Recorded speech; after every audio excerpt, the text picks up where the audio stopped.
Bien-aimé, la révélation de la parole de Dieu t'emmène à avoir une attitude différente face à l'épreuve. Je répète, la révélation de la parole de Dieu t'emmène à avoir une attitude différente face à l'épreuve.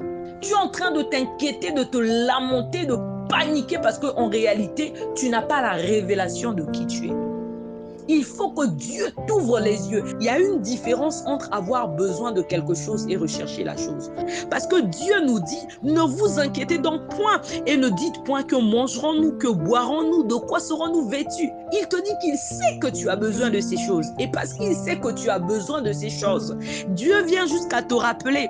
Il te dit que si Dieu revint ainsi l'herbe des champs qui existe aujourd'hui et qui demain sera jetée au four, si Dieu revint ainsi l'herbe des champs, si Dieu se souvient des oiseaux du ciel, combien plus forte raison toi, fils du royaume, combien plus forte raison toi, enfant de Dieu.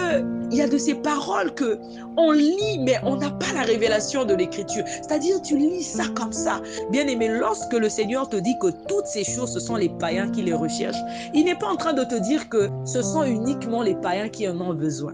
On sait que Dieu sait que j'ai besoin de la chose. Et parce qu'il sait que j'ai besoin de la chose, bien-aimé, on est calme, on ne s'inquiète pas. Regardez les oiseaux du ciel. Ils ne sèment ni ne moissonnent et n'amassent rien dans des greniers, et votre Père céleste les nourrit. Ne valez-vous pas beaucoup plus qu'eux? Ne valez-vous pas beaucoup plus qu'eux? Qui de vous, par ses inquiétudes, peut ajouter une coudée à la durée de sa vie? Et pourquoi vous inquiétez au sujet du vêtement? Considérez comment croissent les lits des champs. Ils ne travaillent ni ne filent.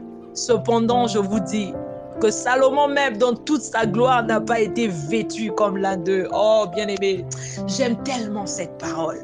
Waouh! Si Dieu revint ainsi l'herbe des champs qui existe aujourd'hui et qui demain sera jetée au four. Oh, bien-aimé, tu n'as aucune raison de t'inquiéter. Et ne pas m'inquiéter, je savais que ce n'était pas normal que je m'inquiète.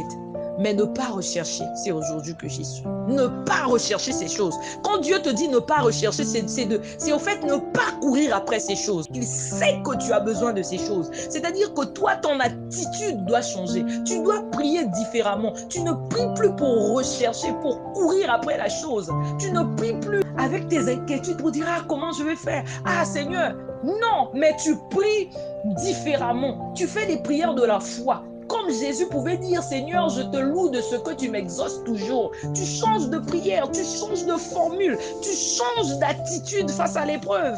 Tu ne t'inquiètes plus, mais tu pries différemment. Quand tu lèves tes yeux, c'est pour dire, Père, je te loue de ce que ta parole est la vérité. Oh, merci parce que tu sais que j'ai besoin de ces choses. Je te bénis parce que tu es un Dieu qui prend soin de tes enfants. Tu es mon pourvoyeur. Tu commences à prier différemment. Alléluia.